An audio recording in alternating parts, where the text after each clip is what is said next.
Hi hello नमस्कार, तुमचं आपल्या यूट्यूब चॅनलमध्ये खूप खूप स्वागत आहे। तर उन्हाळा आलेला आहे आणि बाजारामध्ये कैरीही आलेली आहे। तर आज आपण बनवणार आहोत कैरीचे पन्हे। तर जास्त वेळ न घालवता चला सुरुवात करूया आपल्या रेसिपीला। तर इथे मी आंबे स्वच्छ धुवून घेतलेले आहेत। आंब्याचं पन्ह बनवण्यासाठी 6 आंबे घेतलेले आहेत। आता त्याचं साल शिजल्याच्या नंतर लवकर निघण्यासाठी असं थोडंसं हलकंसं कटिंग करून घ्यायचं आहे।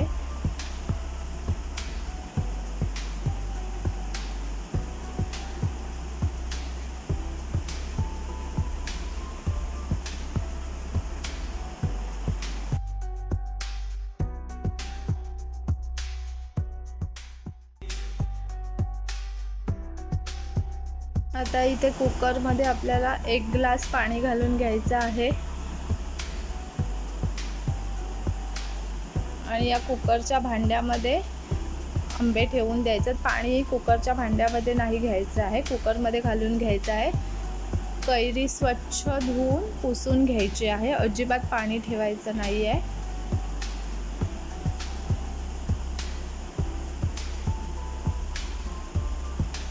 आणि याच्या आता आपण 2 शिट्ट्या काढून घेणार आहोत। आता इथे आपले कुकरच्या 2 शिट्ट्या होईपर्यंत आपण गूळ बारीक करून घेणार आहोत, म्हणजे आपल्याला फेटायला एकदम इझी जाते। गुळाचे मोठे मोठे तुकडे असतील तर जास्त प्रमाणात फेटायला लागते, तर आपल्याला बारीक गूळ करून घ्यायचा आहे। इथे आपल्या कुकरच्या 2 शिट्ट्याही झालेल्या आहेत आणि गूळ बारीक करूनही झालेला आहे। तर इथे तुम्ही बघू शकता आपली कैरी शिजून झालेली आहे। आता आपल्याला ह्याची सालं काढून घ्यायची आहेत।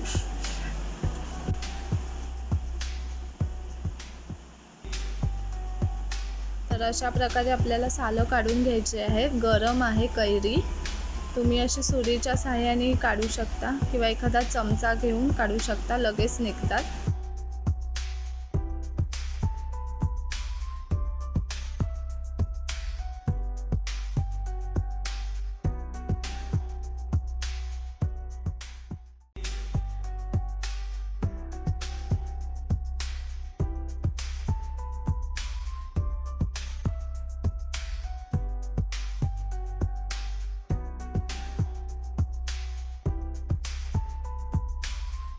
आणि याच्या आतमध्ये ही जी पोळी असते ती काढून घ्यायची आहे। तर अशा प्रकारे आपला सर्व कैऱ्यांचा गर काढून झालेला आहे, तुम्ही बघू शकता। आणि छान कैऱ्या शिजलेल्याही होत्या। आता यामध्ये आपल्याला गूळ घालायचा आहे, त्यामुळे ही प्युरी किती आहे ते आपल्याला बघायचं आहे।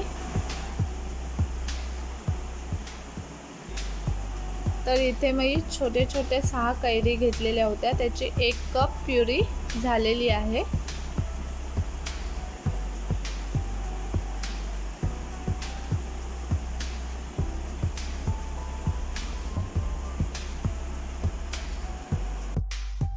आता ही प्युरी आपल्याला एका वाटक्यात काढून घ्यायची आहे किंवा एका ताटातही तुम्ही काढून घेऊ शकता, तुम्हाला फेटायला व्यवस्थित जमले पाहिजे। आता इथे आपली 1 कप प्युरी झालेली आहे। तर आता आपल्याला गूळही 1 कप घ्यायचा आहे। कैरी जर थोडीशी आंबट असेल तर जास्त गूळ घेतला तरी चालेल, किंवा तुम्ही ज्याप्रमाणे गोड खाता त्याप्रमाणे गूळ वापरला तरीही चालू शकतो।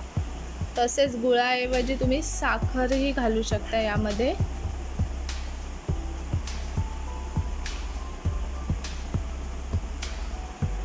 तर आता इथे मी 1 कप गूळ घातलेला आहे। आता आपल्याला ही प्युरी म्हणजेच कैरीचा गर आणि गूळ मिक्स करून घ्यायचा आहे, व्यवस्थित मिक्स करून घ्यायचा आहे।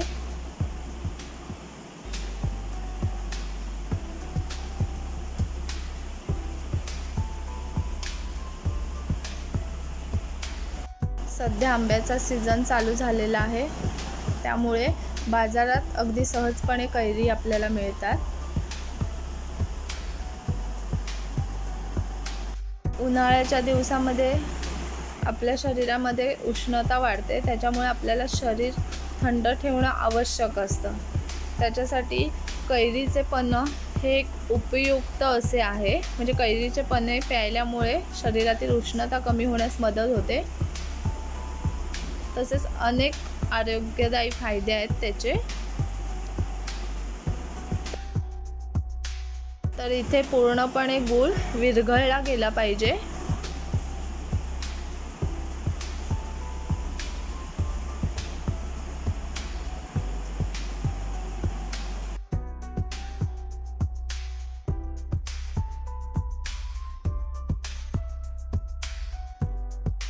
आता इथे आपल्याला एक पातेलं घ्यायचं आणि अशी जाळीदार चाळण घ्यायची आहे। आता ही जी आपण प्युरी बनवलेली आहे गूळ मिक्स करून, ती इथे काढून घ्यायची आहे।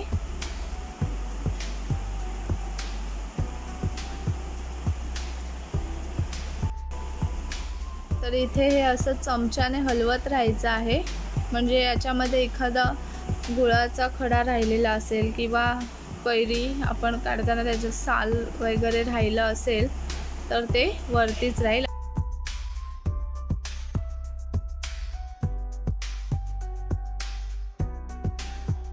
आता हे जे कैरीचा गर आहे तो आपल्याला एका बाउलमध्ये काढून घ्यायचा आहे।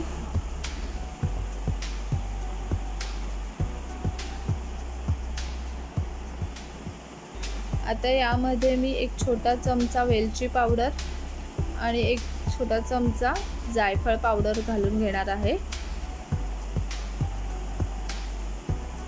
आणि हे छान व्यवस्थित मिक्स करून घ्यायचं आहे। आता यामध्ये आपल्याला 2 चमचे हे जे आपण कैरीची प्युरी बनवलेली आहे ती घ्यायची आहे।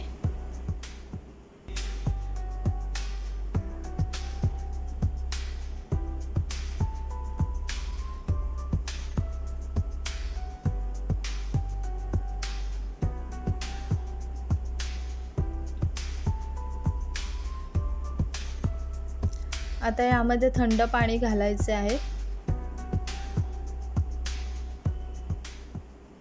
तुम्हाला थंड पाण्याचा त्रास होत असेल तर तुम्ही साधं पाणी घेतलं तरीही चालेल।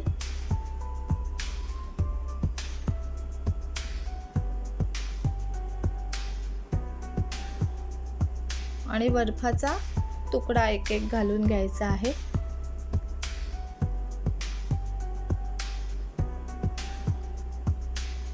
आणि थोडं थोडं चवीपुरतं संदैव मीठ घालून घ्यायचं आहे। आता हे आपल्याला व्यवस्थित मिक्स करून घ्यायचे आहे।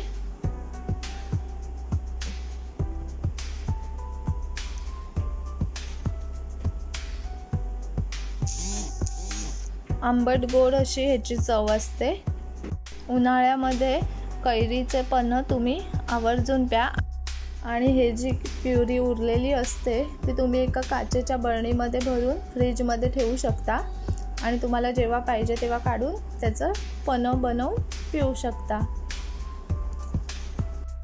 तर अशा पद्धतीने कैरीचे आंबट गोड असं पन्ह बनवून तयार झालेले आहे।